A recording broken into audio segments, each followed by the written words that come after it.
2024년 새해가 밝았습니다. 이 한 해 동안 하나님의 은총과 축복이 여러분 모두와 가정과 또 사업, 생업 위에 또 우리 교회 위에 함께 하시기를 주의 이름으로 축복합니다. 어느 날 한 소년이 초콜릿과 음료수를 배낭에 챙겨 길을 나섰습니다. 할머니 한 분을 만났는데 매우 지치고 배도 고파 보였습니다. 그래서 초콜릿을 꺼내드리자 고맙게 받아들더니 웃음을 지어 보였습니다. 그 모습이 너무 아름다웠기에 이번에는 음료수를 건네드리자 할머니는 또다시 웃어 보였습니다. 그렇게 할머니와 소녀는 서로 바라볼 뿐 다른 말은 하지 않았습니다. 소녀는 날이 어두워지자 자리에서 일어섰습니다. 몇 걸음 가다 말고 다시 달려오더니 할머니를 꼭 안아드렸습니다.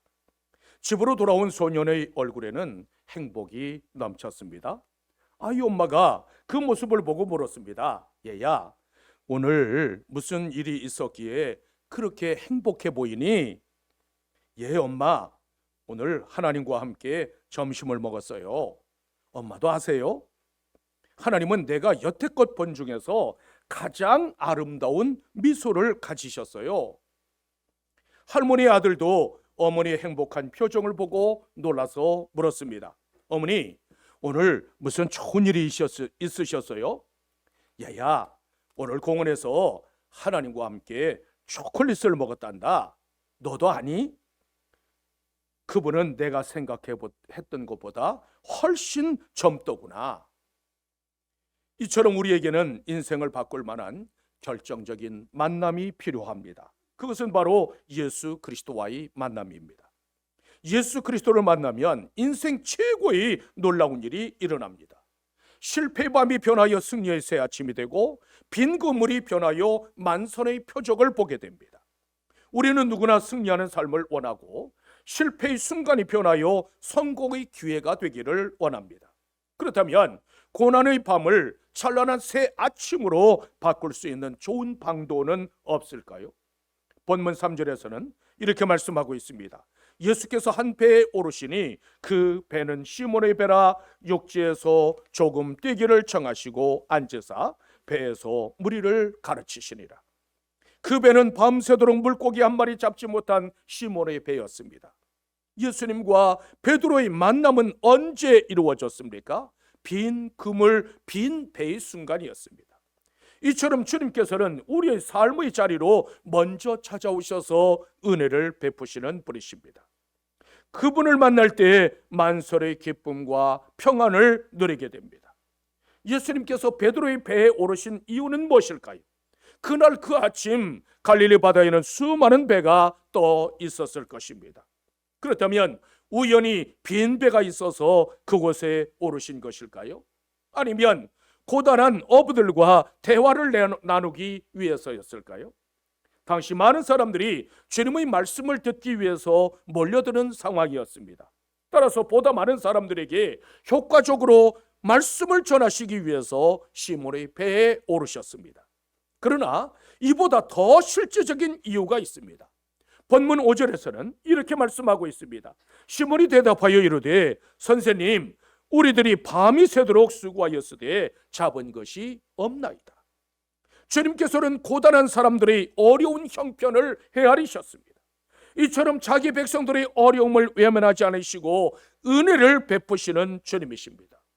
당시 어부들의 삶은 하루 잡아 하루를 살아가는 고단한 삶이었습니다. 따라서 물고기 한 마리 잡지 못한 그들의 곤란한 처지를 해결해 주시기 위해서 그 배에 오르셨습니다. 그뿐만 아니라 또 하나의 이유는 제자로 택하시려는 작정이었기 때문입니다. 마태복음 4장 19절에서는 이렇게 말씀하고 있습니다. 말씀하시되 나를 따라오라, 내가 너희를 사람을 낚는 어부가 되게 하리라. 고기가 잘 잡히면 밤을 새워도 재미있고 피곤하지 않습니다. 그러나 그물을 던지고 또 던져도 물고기 한 마리 구경을 못하는데 밤을 새운다는 것은 결코 쉬운 일이 아닙니다. 하지만 그 밤에 베드로는 밤이 새도록 그물을 던지고 또 던졌습니다. 이것이 그리스도의 제자가 될 수 있는 소중한 자질입니다. 주님께서는 자신의 본분에 충실한 자들을 일꾼으로 부르십니다. 그러므로 크게 쓰임받기를 원한다면 현재 맡은 일에 충성을 다할 수 있는 여러분들이 되십시오. 지금도 주님께서는 예수 사랑, 교회 사랑, 하나님의 말씀 사랑에 가슴이 끓어오르는 사람들을 찾고 계십니다. 이날 아침 베드로는 끼니를 걱정해야 하는 최악의 상황이었습니다. 피곤하고 지치고 곤혹스러운 그 아침에 예수님께서 먼저 찾아오셨습니다. 베드로는 빨리 집으로 가서 허기진 배를 채우고 쉬고 싶습니다. 하지만 예수님께서는 배를 좀 띄워주시오. 깊은 데로 가서 그물을 던져 고기를 잡으라고 말씀하십니다. 이것이 여러분들의 상황이라면 어떻게 하시겠습니까? 내 생각대로 할 것인가, 아니면 주님의 말씀에 순종할 것인가? 하나님께서 쓰시는 사람은 소명과 자기 생각을 구분할 줄 아는 사람입니다. 이 신년주일에 여러분들의 빈배에도 주께서 오르시는 은혜가 있기를 주님의 이름으로 축원합니다. 왜 나의 빈배에도 우리 주님께서 오르셔야 할까요? 주님께서 오르신 그 빈배는 인생의 밤을 묘사하고 있습니다. 세상의 많은 사람들이 빈배를 끌어안고 몸부림칩니다. 어떤 사람은 건강의 빈배를, 어떤 사람은 생업의 빈배를, 어떤 사람은 직장의 빈배를, 어떤 사람은 학업의 문제를 끌어안고 몸부림칩니다. 그러나 그 인생의 밤에 주님께서 찾아오셔서 나의 배에 오르시면 만설의 기적이 일어나게 됩니다. 주님께서 무엇 때문에 하늘 보좌를 버리시고 이 땅에 오셨을까요? 죄로 말미암아 고통당하는 우리에게 생명을 주시고 구원하시기 위해 오셨습니다. 요한복음 10장 10절에서는 이렇게 말씀하고 있습니다. 내가 온 것은 양으로 생명을 얻게 하고 더 풍성히 얻게 하려는 것이라. 주님께서 우리에게 베풀어 주시는 은혜는 생명을 주시는 은혜요, 꼴을 먹여 길러주시는 은혜입니다. 그분께서는 우리의 영혼을 살리시려고 자기 목숨까지 주셨습니다. 그러므로 인생의 밤을 만나더라도 하나님을 믿으면 하나님의 영광을 보게 됩니다. 베드로는 먼저 찾아오신 주님께 자신의 빈배를 내어놓았습니다. 여기에 기적을 이루는 신비가 있습니다. 그는 유명한 인사나 영향력 있는 인물은 아니었지만 주님께 자신의 빈배를 내어드림으로 그리스도의 제자가 될 수 있었습니다. 이 말씀 속에 2024년 새해를 열어가는 우리의 기도 제목이 있습니다. 주여, 내 인생의 빈배를 주님께 드리오니 주여 내 배도 오르시옵소서. 내 가정, 우리 교회도 주님 찾아오시옵소서. 주여, 이 시간 주님 앞에 나의 빈배를 저왔나이다. 주여, 내 빈배에도 오르시옵소서. 내 영혼의 빈배, 말씀의 빈배, 믿음의 빈배를 만선으로 채워 주옵소서. 이것이 우리의 기도 제목입니다. 빌립보서 4장 19절에서는 이렇게 말씀하고 있습니다. 나의 하나님이 그리스도 예수 안에서 영광 가운데 그 풍성하신 대로 너희 모든 쓸 것을 채우시리라. 하나님께서는 영광 가운데서 우리의 필요를 채워주시는 분이십니다. 그러므로 내 빈배에 주님께서 오르시도록 내어 드리십시오. 한 해 동안 만설의 기쁨을 누리는 은총이 여러분과 함께 하시기를 주님의 이름으로 축원합니다. 어떻게 하면 우리도 만설의 기쁨을 누릴 수 있을까요? 먼저 우리는 주님의 말씀에 순종해야만 합니다. 본문 4절에서는 이렇게 말씀하고 있습니다. 시몬에게 이르시되 깊은 데로 가서 그물을 내려 고기를 잡으라. 몸은 지칠 대로 지쳤고 이미 아침 햇살이 떠올랐습니다. 동이 들 때까지 그물을 던지고 또 던져보았지만 고기가 전혀 잡히지 않았습니다. 더군다나 햇살이 떠오르면 물고기가 이동하지 않기 때문에 그물을 던져본들 헛고생입니다. 그런데 주님께서는 다시 깊은 데로 가서 그물을 내려 고기를 잡으라고 말씀하셨습니다. 베드로는 갈릴리 바다에서 잔뼈가 굵은 어부였고 그물을 내리라고 말씀하시는 그분은 목수였습니다. 어쩌면 정답은 이미 나와 있습니다. 주님의 명령은 당시 어부들에게 상식적으로는 전혀 이해할 수 없는 말씀이었습니다. 그런데 베드로는 주님의 말씀에 순종하여 깊은 데로 가서 그물을 내렸습니다. 베드로는 자기의 경험이나 생각을 속두른 채 포기하고 다시 그물을 던졌습니다. 베드로의 순종은 참으로 놀라운 기적을 일으켰습니다. 고기가 너무 많이 잡혀 그물이 찢어질 정도가 되었고 2배에 가득 차게 되었다고 성경은 증언하고 있습니다. 이것이 주님의 말씀에 순종하는 자에게 주시는 풍성한 축복입니다. 본문에는 또 하나의 깊은 의미가 담겨 있습니다. 예수님께서 그물을 내려 고기를 잡으라고 말씀하실 때 그물과 명령의 대상이 모두 복수로 되어져 있습니다. 예수님께서 그물을 내리라고 했을 때 그곳에 많은 사람들이 있었고 많은 배에 빈 그물들이 있었다는 사실을 보여주고 있습니다. 따라서 거기에 모인 모든 사람들에게 그물을 내려서 고기를 잡으라고 말씀하신 것과 마찬가지입니다. 그런데 많은 사람 중에 정작 깊은 데로 가서 그물을 내려 고기를 잡은 사람은 베드로뿐이었습니다. 이 시간 우리에게 들려오는 주님의 음성은 각각 다를 수 있습니다. 내 죄를 끊어버려라. 내 믿음의 그릇을 크게 빚어라. 내 은혜와 축복의 그릇을 크게 빚어라. 너는 온전히 주의 말씀에 순종하라. 여러분들의 귀에는 어떤 주님의 음성이 들려오고 있습니까? 주님의 음성에 순종하면 베드로와 같은 기적을 보게 될 것입니다. 어느 날 하나님께서 아브라함에게 말씀하셨습니다. 내 사랑하는 독자 이삭을 데리고 모리아 땅으로 가서 거기서 번제로 드리라. 이 명령은 우리가 생각해 보아도 참으로 비이성적이고 참으로 비상식적입니다.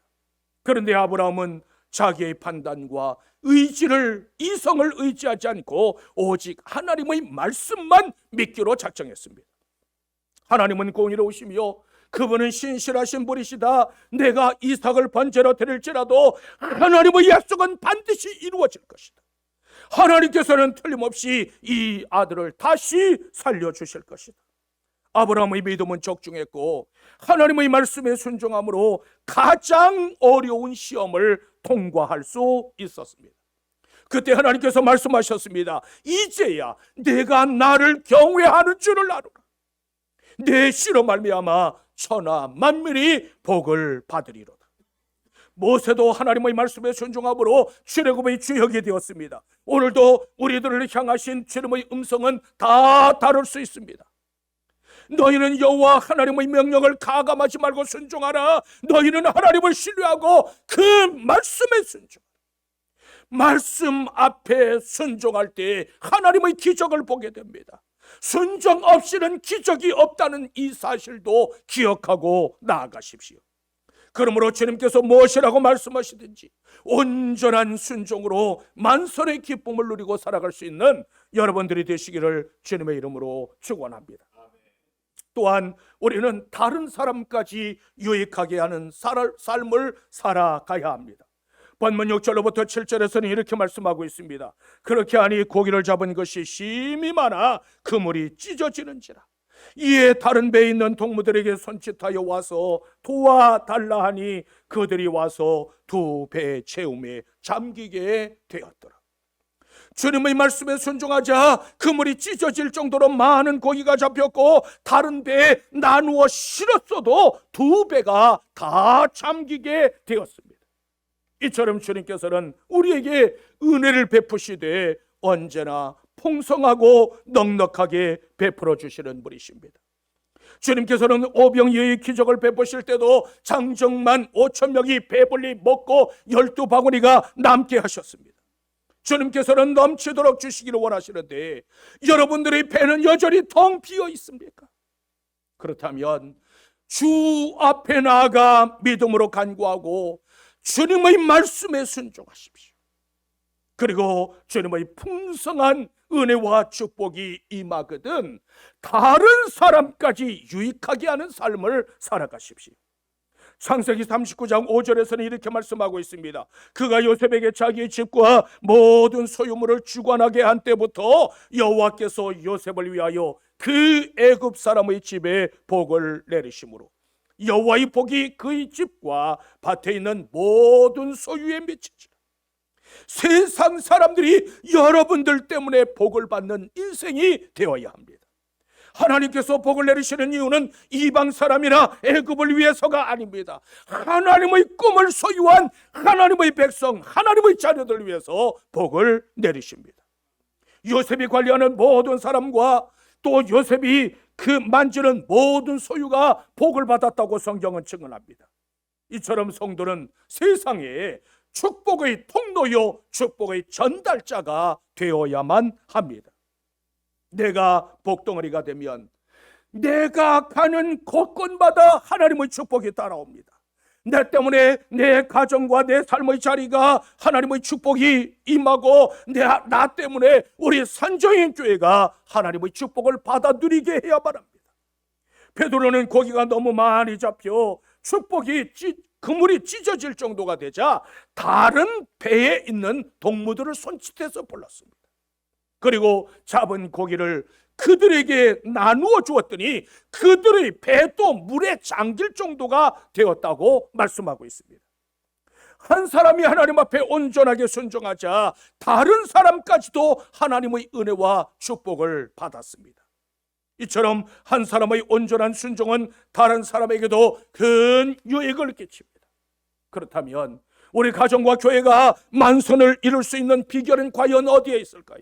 요한복음 12장 24절에서는 이렇게 말씀하고 있습니다. 내가 진실로 진실로 너희에게 이르노니 하늘이 미리 땅에 떨어져 죽지 아니하면 하늘 그대로 있고 죽으면 많은 열매를 맺느니라. 다른 사람까지 유익하게 하려면 나는 땅에 떨어져 죽어야 합니다. 땅에 떨어진 미랄이 죽지 않고 살아있다면 결코 열매를 맺을 수 없습니다. 그렇다면 죽는다는 것은 무엇을 의미할까요? 나를 버리고 그리스도로 새 옷을 입는 것, 그것이 바로 죽는 것입니다. 세상에 속한 모든 욕심을 십자가에 못 박아버리고 사랑과 겸손과 온유와 또한 화평의 열매를 풍성하게 맺는 것, 그것이 바로 죽는 것입니다. 고요한 호수에 돌을 던지면 그 파장이 온 호수로 퍼져나갑니다. 이제는 내가 순종함으로 받은 그 은혜와 축복을 누군가에게 나누어 줄 수 있는 사람들이 되십시오. 내가 죽음으로 다른 사람까지 유익하게 할 수 있는 여러분들이 되시기를 주님의 이름으로 축원합니다. 또한 주님을 향한 관점이 변해야 합니다. 본문 8절에서는 이렇게 말씀하고 있습니다. 시몬 베드로가 이를 보고 예수의 무릎 아래에 엎드려 이르되 주여 나를 떠나소서 나는 죄인이로소이다. 예수님을 처음 만났을 때 베드로는 선생님이라고 불렀습니다. 그런데 놀라운 하나님의 기적을 경험한 후에 그는 주님 앞에 엎드려 주여라고 고백하고 있습니다. 다른 사람의 무릎 아래에 엎드린다는 것은 자존심을 포기한다는 뜻이요 공경한다는 뜻입니다. 그뿐만 아니라 베드로는 나는 죄인이라고 고백했습니다. 주님의 밝은 영광 속에서 베드로는 자신이 죄인임을 깨달았습니다. 그물이 찢어지도록 많은 고기를 잡은 베드로는 예수 그리스도를 바라보는 관점이 달라졌습니다. 더 이상 선생님이 아니었습니다. 자기의 구원자였습니다. 기적적으로 많은 고기를 잡고 생각해 보니까 밤새도록 고기 한 마리 잡지 못한 것이 참으로 이상했습니다. 더구나 밝은 대낮에 엄청나게 많은 고기를 잡은 것도 이상했습니다. 그 순간 베드로는 깨달았습니다.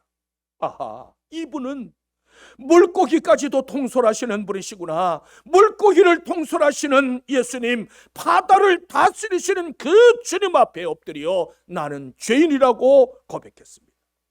이처럼 예수 그리스도를 바로 알면 내 모습을 깨닫게 됩니다. 전능하신 주님 앞에 나는 아무것도 아니라는 사실을 깨달았습니다. 이것이 주님의 은혜를 입은 성도들의 올바른 자세입니다. 하나님을 만나지 못한 인생들은 자신이 괜찮은 존재라고 생각합니다. 하지만 우리는 그분 앞에 죄인일 수밖에 없고 나는 무익한 종이라고 고백할 수밖에 없습니다. 왜 내 배만 비었느냐고 원망하지 마십시오. 내가 누구인가를 분명하게 알아야만 합니다. 예수 그리스도를 높이고 나는 부인해야만 합니다. 예수님 앞에서 물고기 잡는 실력을 뽐내본들 아무 소용없습니다. 내 인생의 중심에 예수 그리스도를 모시면 만선의 기적을 보게 됩니다. 부족한 우리를 능하게 하셔서 사람을 낚는 어부가 되게 하시고 세상을 뒤집는 사람들이 되게 하십니다. 주님께서는 황제나 귀족을 택하지 않으셨습니다. 권력자나 학자나 뛰어난 자들이 아니라 연약한 어부들을 택하셨습니다. 부족하고 연약한 어부들을 사용하셔서 잘난 사람들, 뛰어난 사람들, 권력자들, 그들을 주님 앞으로 이끄셨습니다. 주님께서는 연약한 우리를 강하게 하셔서 주의 영광을 드러내십니다. 이것이 우리가 믿는 기독교 신학입니다. 오직 예수, 그분만이 우리의 주님이시요 전부입니다. 피카소의 작품 중에 황소머리라고 하는 작품이 있습니다. 값을 따질 수 없을 정도로 매우 가치 있는 작품이지만 본래 그 작품의 재료는 버려진 고물 자전거의 안장이었습니다. 낡고 버려진 자전거에 누구의 손이 닿느냐에 따라서 그 가치가 달라집니다. 우리의 인생도 역시 마찬가지입니다. 내 인생에 능력의 주님의 손길이 닿으면 인생의 가치가 달라집니다. 고물 자전거와 같은 인생이 존귀한 인생으로 변하게 됩니다. 추악한 죄인이 대속의 주님을 만나면 하나님의 자녀가 됩니다. 연약한 인간이 능력의 주님을 만나면 권능의 사람이 됩니다. 신앙은 바로 예수 그리스도와의 만남에서 시작이 되어집니다. 주님을 만난 베드로는 그 앞에 엎드려 나는 죄인이라고 고백했습니다. 이 시간 주님께서 우리를 만나기 위해서 내 빈 배에 오르시기를 원하십니다. 주님께 나의 빈 배를 내어드리고 나는 무익한 종이라고 고백할 수 있는 여러분들이 되시기를 주님의 이름으로 축원합니다. 예수님께서는 인생의 깊은 밤, 실패의 밤에 베드로를 찾아오셨습니다. 이 시간에도 주님께서는 우리의 빈배를 찾아오셨습니다. 주님께 나의 빈배를 내어 드리십시오. 전능하신 손, 권능의 손으로 이 한 해 동안 여러분들을 붙들어 주실 것입니다. 믿음을 가지고 주님을 의지하십시오. 여러분들을 부르시는 주님의 손길을 거절하지 마십시오. 여러분들을 찾아오셔서 배에 오르시기를 원하시는 주님의 발걸음, 그 발걸음을 외면하지 마십시오. 마음의 문을 열고 주님을 영접하면 만손으로 채워주실 것입니다. 본문 11절에서는 이렇게 말씀하고 있습니다. 그들이 베드로를 육지에 대고 모든 것을 버려두고 예수를 따르리라. 이 세상에서 가장 큰 축복은 예수 그리스도를 따라가는 축복입니다.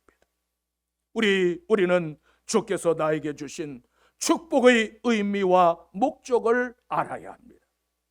그물을 들고 바다로 나갔던 베드로는 이제 그 그물을 버려두고 예수 그리스도의 그물이 되기로 결단했습니다. 주여, 내가 주님을 따라 살겠나이다. 이 한 해 동안 살아도 주를 위해서 살고 죽어도 주를 위해서 죽겠나이다. 이 아침 결단하는 은혜가 여러분 모두와 함께 하시기를 주님의 이름으로 축원합니다.